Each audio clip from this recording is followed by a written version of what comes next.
Have you seen the infighting with Republicans and Trump supporters and conservatives? It's actually unbelievable. We're going to dive in a little bit on this H-1B visa thing. It just blows my mind that we're even having this conversation. You know, I never forget, I was watching a podcast by Patrick Bet-David, and he said, you watch if they don't, the establishment, the rhinos, the managerial class, the Democrats try to just put a wedge in the MAGA movement. And man, you would think after winning and being so dominant in this race, how much we're actually imploding. We're going to talk about that. We have 6 days to decide a Speaker of the House, which is another big roadblock. We got a Republican Senate, but the leader is an establishment Republican. Are we looking for a needle in a haystack? Meaning, are we actually going to see things done right in this administration? Because right now, it seems like everything is imploding. Now, the thing is this. We can't let it rattle us. We're going to talk about all that today. Then we're also going to discuss why we're bothered by all that. Here we are overthrowing Syria, and now you'll never believe who actually is going to be in control of Syria. Who's marching in? And it seems like somebody that we tried to battle for 20-something years. I wonder why that happened, especially when we had our hand in it. And then lastly, we'll talk about the Panama Canal. Is it really a big deal like everybody's saying it is? Well, it actually is. And furthermore, I lied, that was not the last thing. We're going to talk about your food once more.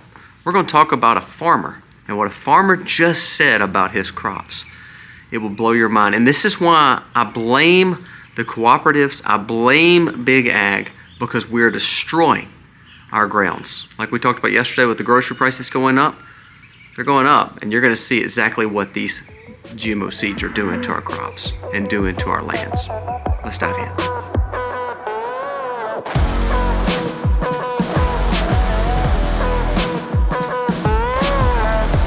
Hey guys, welcome to The Max. Thank you so very much for being here today. If you are new to the channel, go down here, press subscribe, ring the bell, give us a thumbs up. It means the world to us. We humbly ask that you do that. That helps us spread our message across here. Like I told you before, we must be saying truth because every day I'm losing subs and YouTube can't find out why. So please subscribe to the channel and please give us a thumbs up. It does help us spread our message here. Now, let's talk about these stories. First one, H-1B visa. Now, I said I wasn't going to get in this battle because I thought it was so frivolous and stupid. But we need to address it. Why are we fighting over visas? Now, here's what I want to say the context.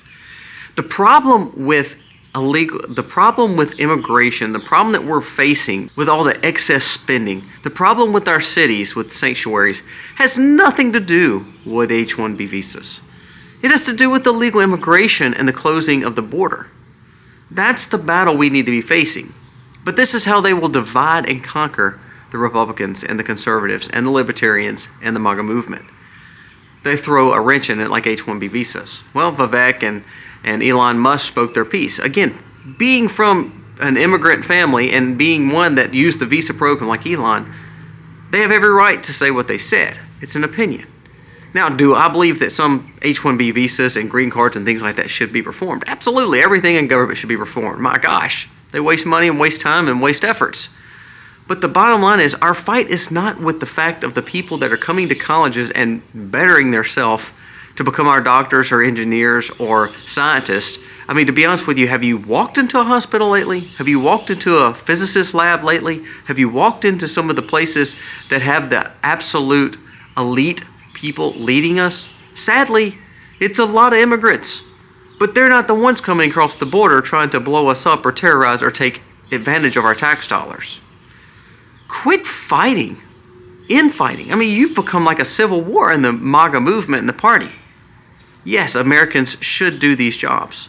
Americans should strive and to do better.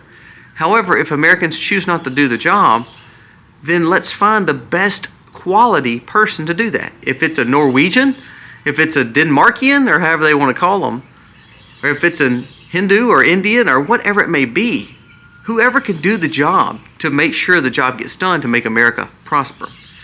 If someone loves our country, I mean, I'm going to throw it out there. Again, I bring him up all the time, but Patrick Bet-David, I actually like Patrick Bet-David. I listen to a lot of his stuff, his podcast, but also his words of wisdom. He's an Iranian American. He can never run for president, but he's probably one of the most, happy Americans and unapologetically American people I've ever heard speak. Now, does that mean he can't be here? No. Does that mean visas and green cards are bad? No. What it means is, yes, there should be reformed and issues done with refugee status and asylum seekers and all that. Absolutely. But when the best and brightest are coming over here and they want to make America great and they want to make their families a better living situation, I have no problem with that. The problem is not with the visas. Quit talking about the visas. The problem is with the border and the people coming over here illegally. Did you know like the visas are like 5% of the immigrants that are here? So you're fighting over that while 95% of the people coming across the border are not here to be your doctors and not here to be your engineers. They're here to live off the dole of the government. The sanctuary cities are not looking out for the people that are in their colleges. They're looking out for the people that they've got on the dole to try to get to be allowed to be citizens so then they can vote and keep power forever. Why are we fighting about this? But that's what they're doing. They're dividing and conquering, and they're putting a major wedge in the Republican or conservative movement. And it's sad. It's a pathetic look. Now, does Americans deserve the jobs first? Absolutely. Absolutely. If Americans can't find the jobs and do the jobs, then therefore we look elsewhere. I'm okay with that. Do you realize a lot of the things that we did in World War II, we brought a lot of people over here that were not truly Americans, that did the jobs to get the nuclear bomb and to get information from other countries. What we did is we used the best and brightest among other nations and other countries to then use here to make America better. Think if we'd have done that with the semiconductor technology and the technologies that sometimes Asia has. If we'd have brought them over sooner, instead of us having to pay for all this stuff that we're buying and being really held by the you-know-what, waiting on China to send us goods, we could have had that technology here. So bringing the best and brightest from all the world is not a bad thing, especially if they're assimilating and trying to be part of an American culture. Let's don't miss out on that. The fight among conservatives and libertarians in the MAGA movement now is absolutely asinine. It's ridiculous that we're having this conversation, and we should be focused on the bigger picture of closing the border, securing these cities, and making America safe. We'll deal with the reform of the H-1B visas, but why are we making a big deal of a 4 or 5% part of the immigration problem when we have a 95% problem of the 11 to 20 million people that they don't know is here illegally that are not trying to be the best and brightest? They're trying to live off the government.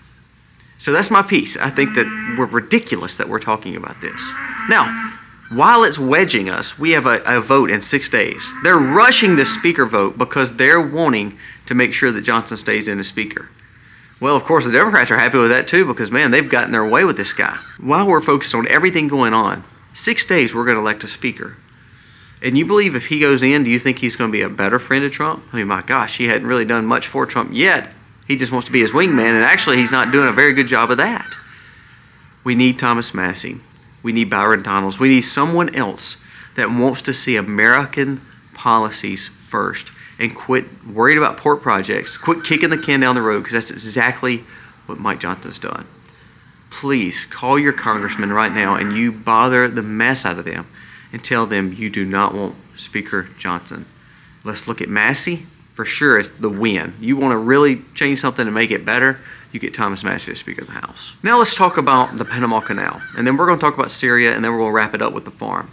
Panama Canal, I want you to listen to this. This says China will own U.S. if we don't get into the Panama Canal and get a deal done. This is something that Roosevelt started. I think Teddy Roosevelt started. It was continued, and then Jimmy Carter kind of fumbled it. And then now the Panama Canal is not owned by us, but it will likely be controlled by China if we do not step in. Now listen to this.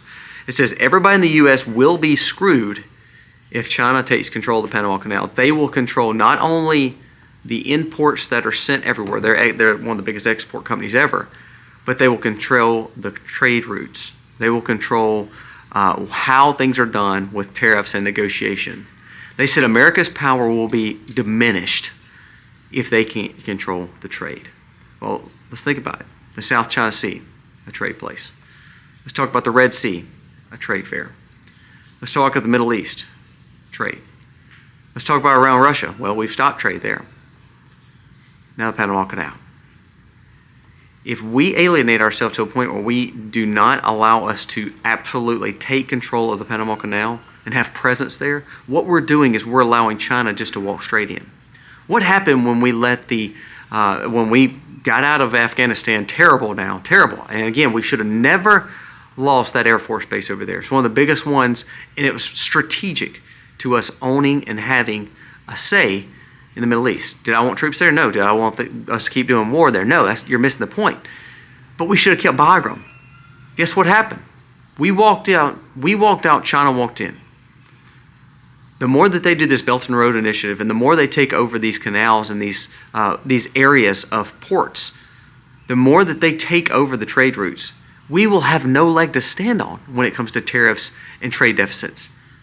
We've not become more self-sufficient. We were when Trump was president, but we're not anymore. So without really China's trade and the Europeans' trade and all these other people's trade, Indians' trade, we're sitting out here with nothing. I mean, look at our pharmaceuticals, look at our technology. All of it comes from Asia and India. If they control their trade routes, along with these canals and along with these thoroughfares, then we have no leg to stand on. So as all this fluff is happening with his H-1B visa and all, don't forget that Trump talked about the Panama Canal, and everybody kind of laughed at him. But he sees the bigger picture. You want to control and you want to have a leverage and you want to have a negotiation tool against China, you take the Panama Canal. You control the Panama Canal. Now, Greenland, well, they're suffering a major blackout right now, and he's talking about buying it from Denmark. Denmark saying no, but now the people of Greenland are struggling. Negative 17 degrees Fahrenheit, and they're in a complete blackout.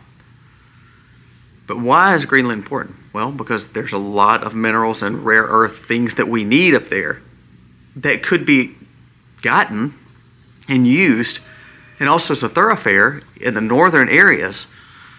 And those are the things they said that sometimes we could have some major mineral-rich things that we're needing to build technology instead of buying it from China. So when we hear Trump talk about Denmark and Panama and Canada, Canada's full of oil. We make light of it and it becomes a joke. But to be honest with you, there is a reasoning behind all those plays. Rare earth minerals in Greenland and Canada. More land mass connecting continental USA, Alaska. Bringing more exploration, bringing more land, bringing more power. Panama Canal, bringing more thoroughfare and understanding that we can control what goes in and out of our hemispheres. This is a big play, and we actually need this play.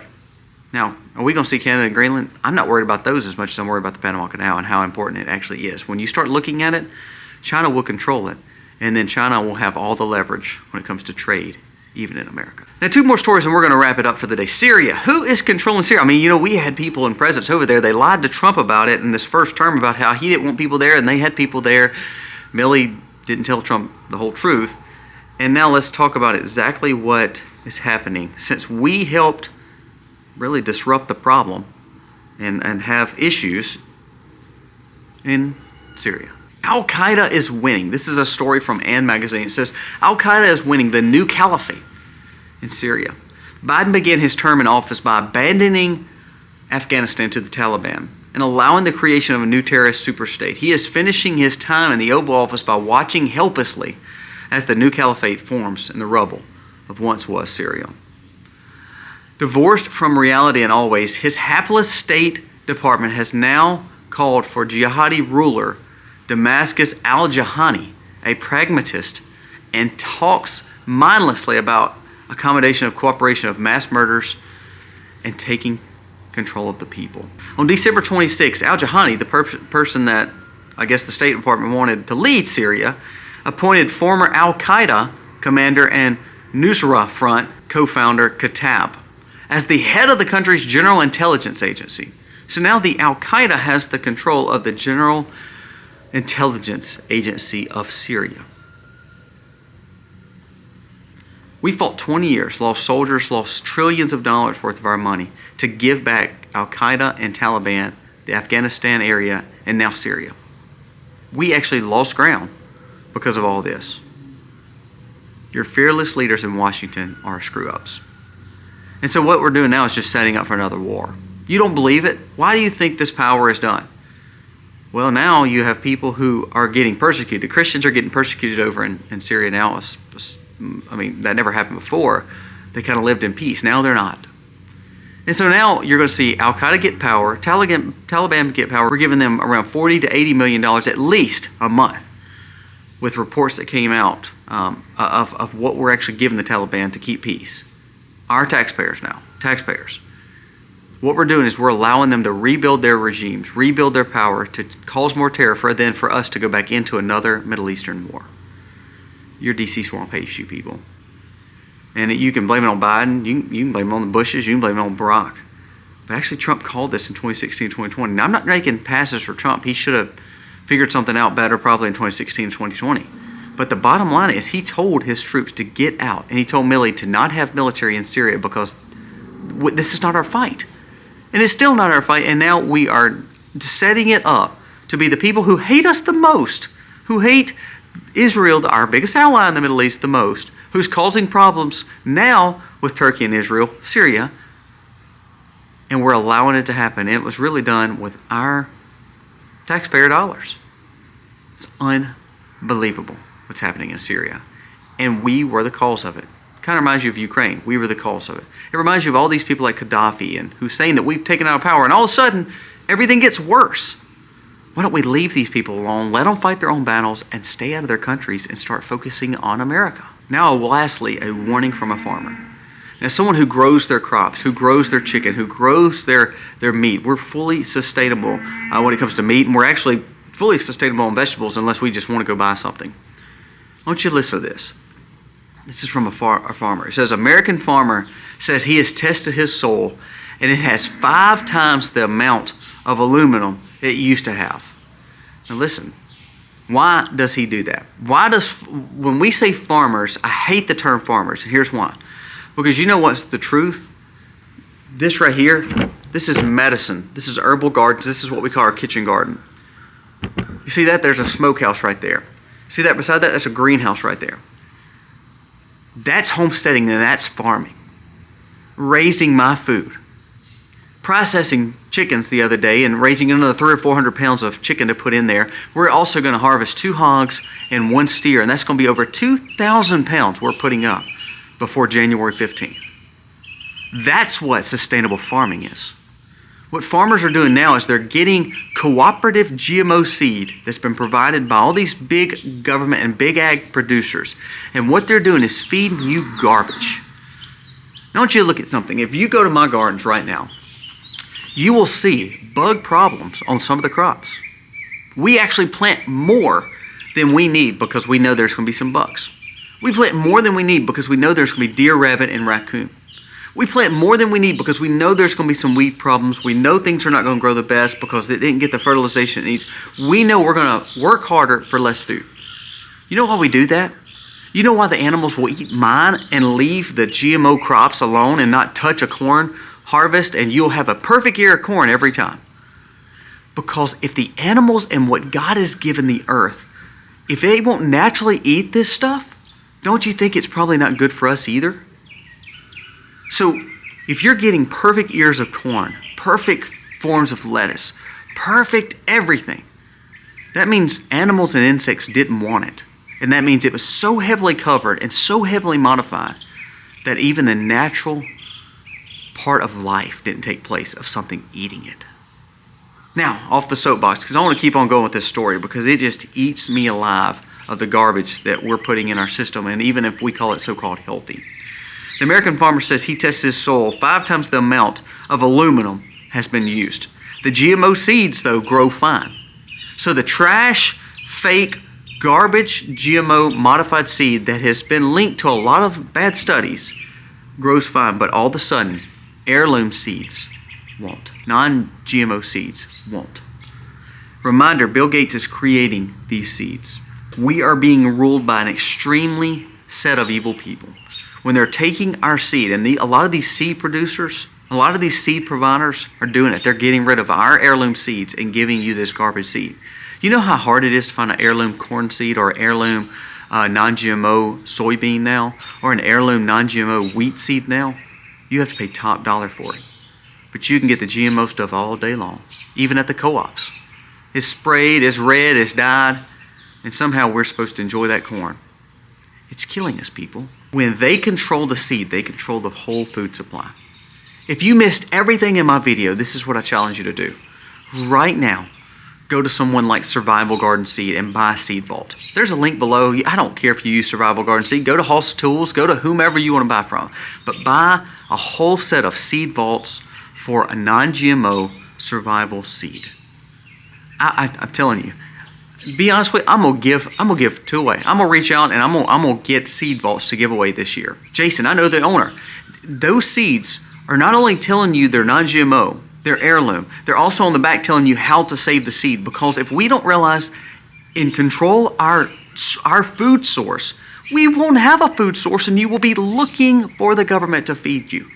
This farmer, you know who I blame? I blame the dairy farmer, the chicken farmer, and the corn farmer, the wheat farmer. You know why?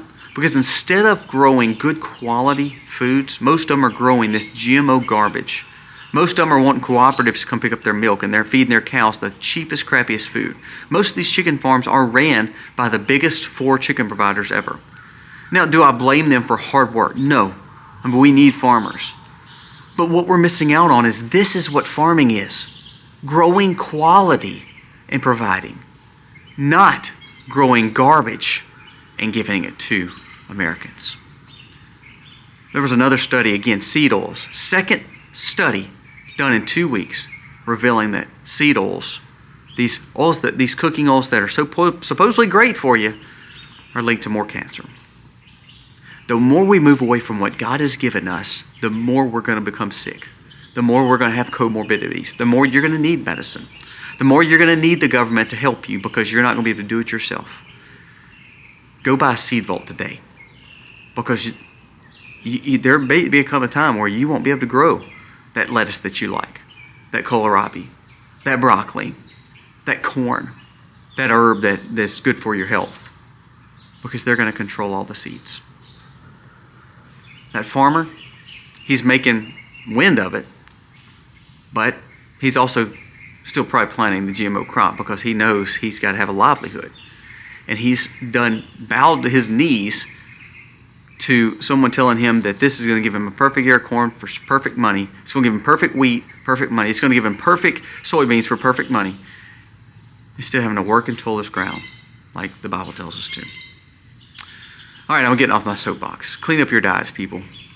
Don't believe the garbage that all of a sudden we've lived for 4,000 or 5,000 years, but now all of a sudden, the last 5, 10, 20, 30 years, we've made food all better, and it's going to be better for you. But we have more poor people sick now than ever. Put 2 and 2 together. Be wise and understand where our food is coming from. And guys, quit worrying about this visa situation. Focus on what's bigger and quit having a wedge in the Republicans and conservatives. Guys, thank you for watching. I'm passionate this video. I'm telling you, share this video. Hopefully it will help someone, because there's a lot of crazy things happening. And on top of that, you got to speak your vote in 6 days. Thank you for watching. God bless.